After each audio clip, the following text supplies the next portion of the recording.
Bonjour, je suis Josué Landragin. Bienvenue sur ma chaîne.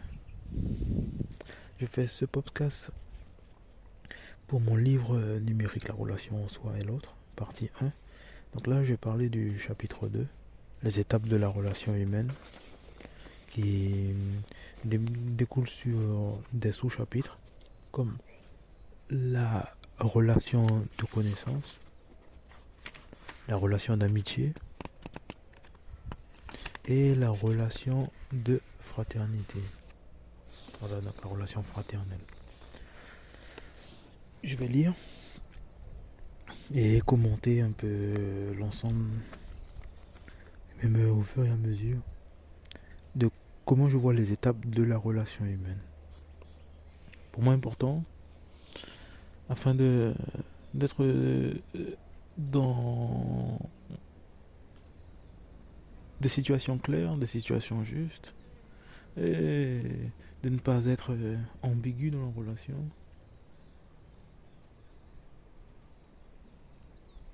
Pour moi, ça permet de maintenir un environnement clair, un état d'esprit clair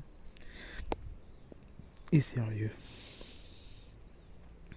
Parce que tout se met en place dans la relation, que ce soit en soi-même, mais aussi avec l'autre. Donc là, je débute la lecture.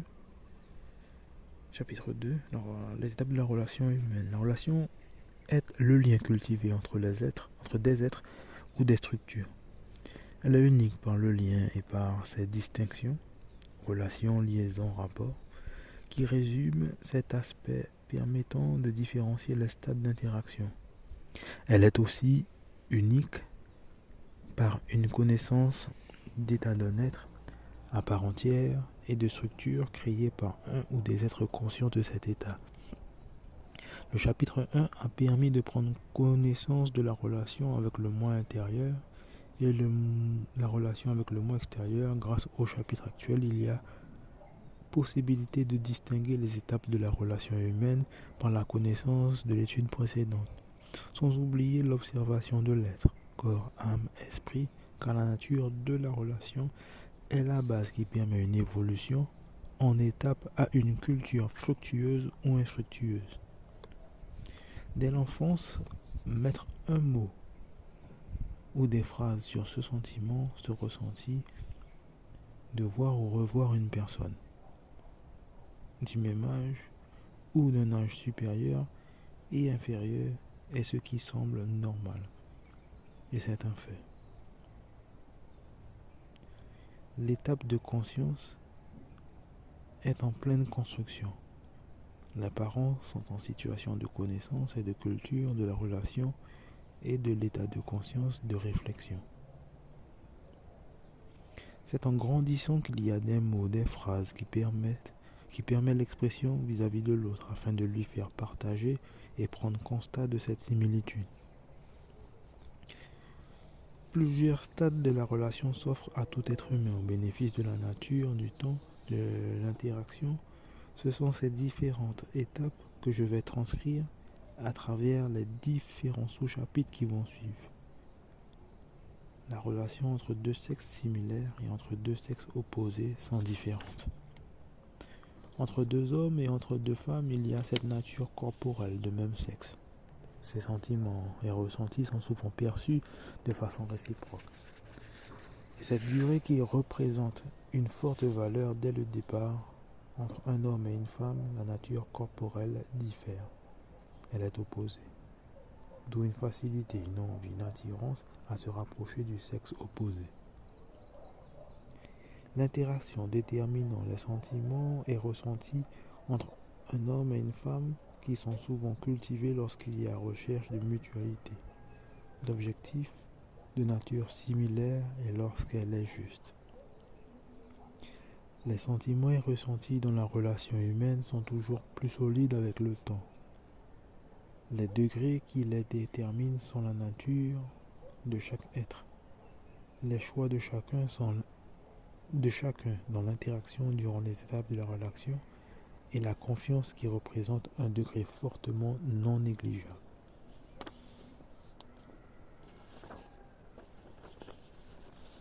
Donc là, je vais passer au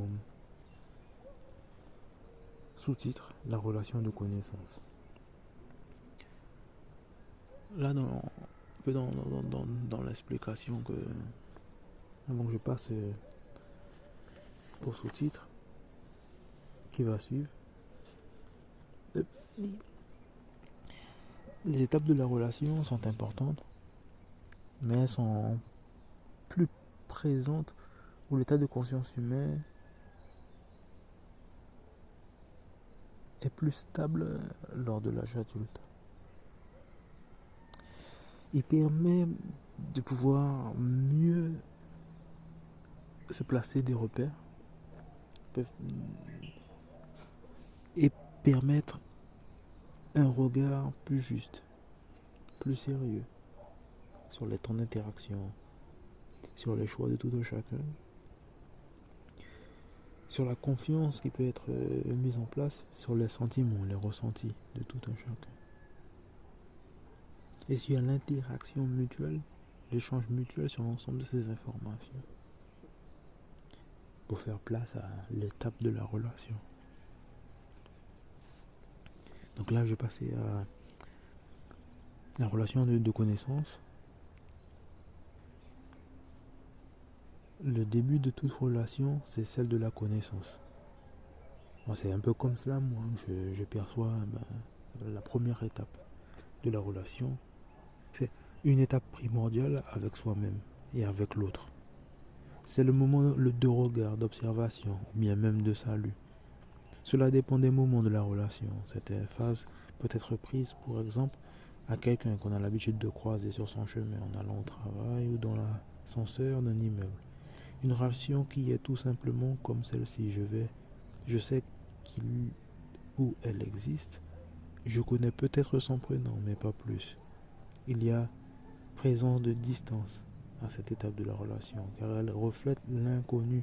C'est normal, car il n'y a pas eu partage d'informations, de discussion vis-à-vis d'un sujet commun, ressenti mutuel. C'est autant de critères qui permettent de passer à l'étape suivante. Le prochain sous-chapitre, la relation d'amitié. Durant l'enfance, il y a présence d'innocence, de pureté, d'inconnu, de son soi intérieur.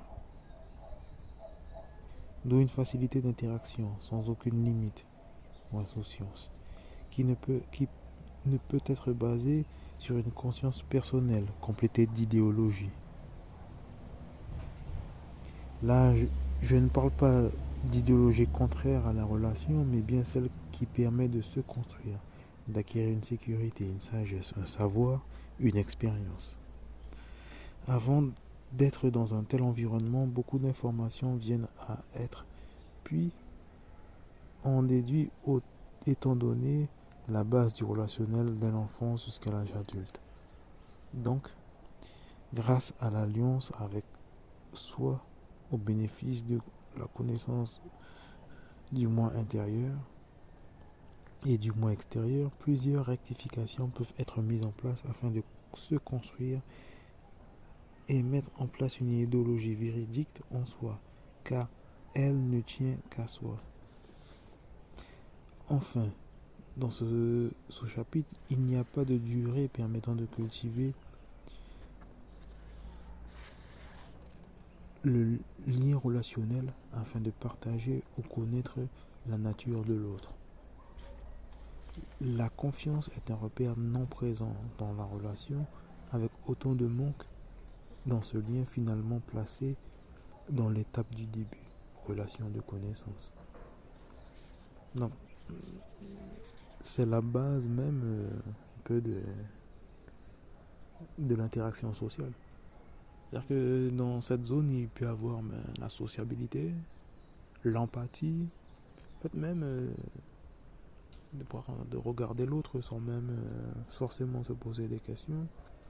Mais cette phase de se dire si je me pose, m'apporte un avis sur l'autre, bon, cela touche qu'à soi, l'identité de soi, de son âme personnelle, de sa nature personnelle. Après, la nature est un élément important dans cette phase puisqu'elle peut déterminer beaucoup de choses. et voir s'il y a une possibilité d'arriver jusqu'à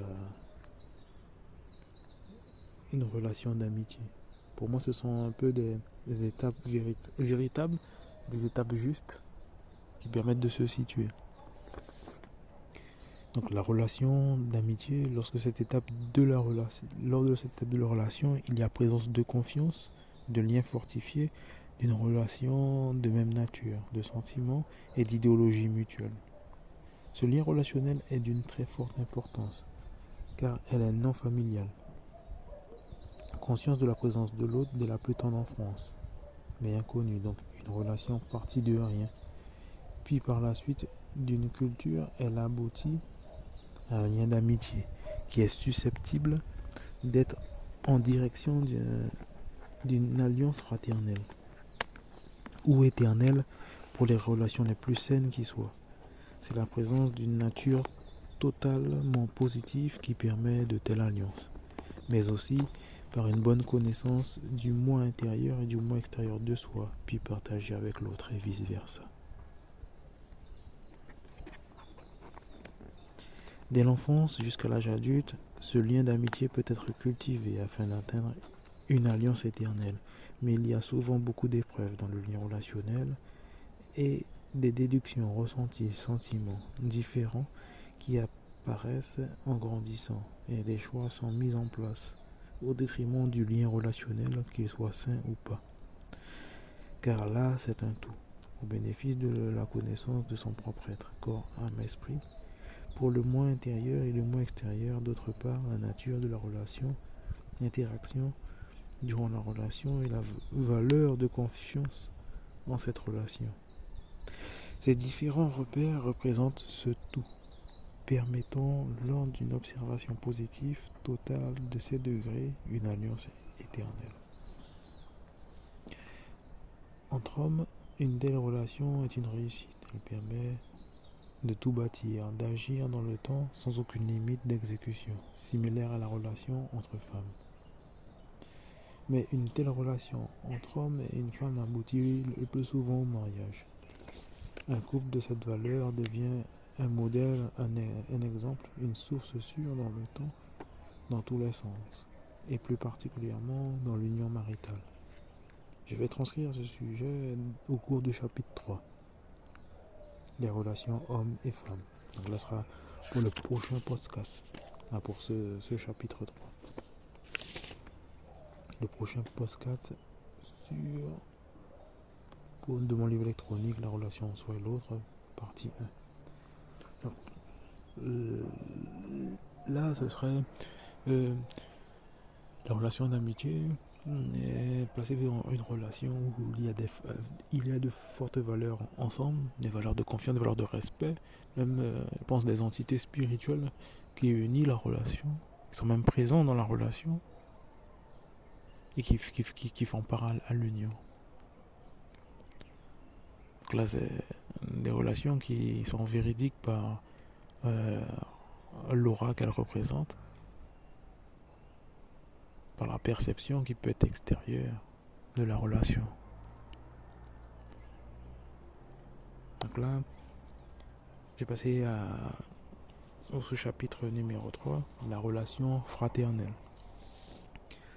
Cette étape de la relation, le lien familial est présent constamment. C'est le premier repère, la familiarité et l'alliance fraternelle. Le fait d'être dans une même famille, un gang similaire, une idéologie commune, est partagé par des principes éternels, donc à vie. La fraternité est une étude objective. Objective se simplifie suivant le principe de naître et mourir ensemble.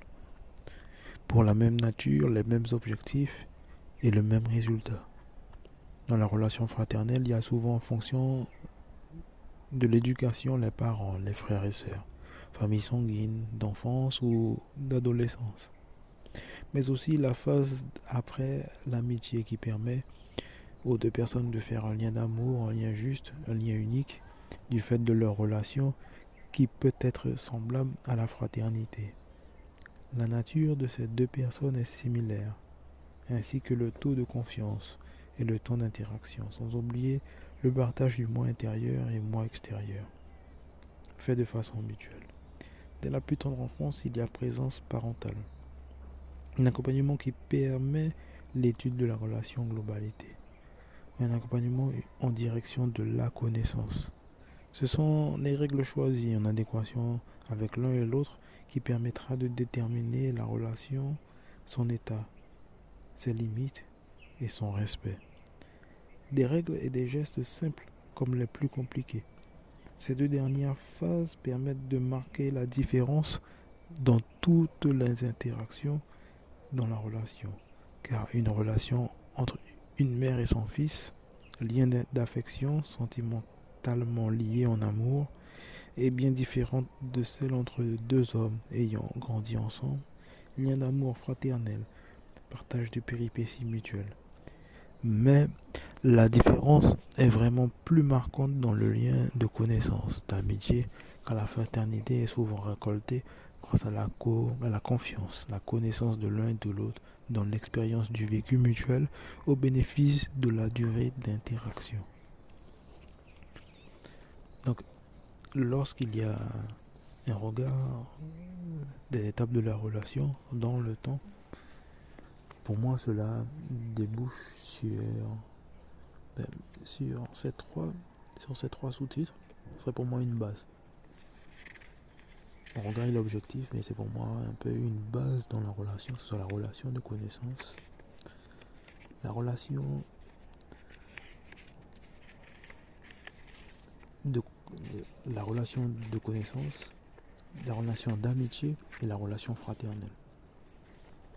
Ce serait une base, un regard, moi c'est un regard qui est assez objectif. Je parle pas d'une profondeur de relation, mais dans l'immédiat, on dit ça c'est au chapitre, cela c'est, je le lis et j'apporte un peu une explication au chapitre 3, que ce soit sur la relation homme et femme.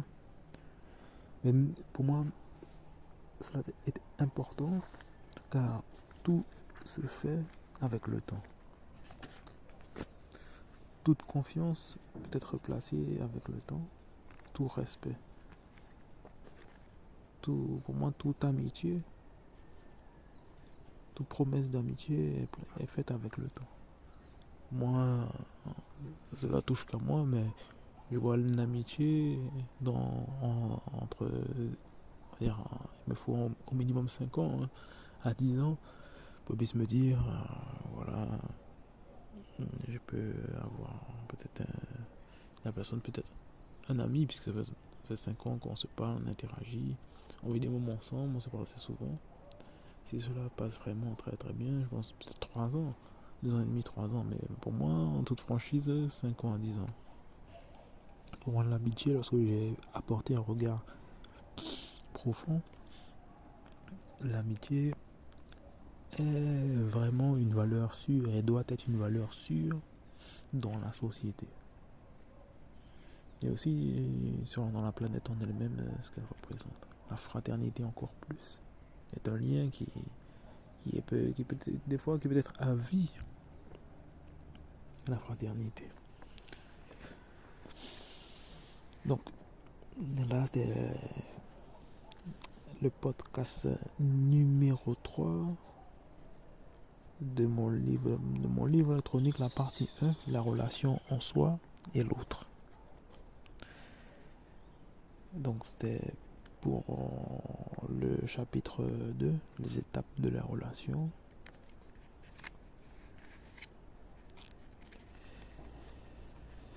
Bien. Si le podcast pour vous a été intéressant, a été un peu une source d'information en plus, si la chaîne en elle-même elle vous plaît, elle t'apporte un intérêt, et au moins il n'y a aucun problème si vous abonnez, m'envoyez un commentaire, j'essaie au mieux d'y répondre, même vous likez, moi il n'y a aucun problème. Je vous remercie beaucoup pour avoir écouté le podcast et au prochain podcast. C'était Josué Landrageux.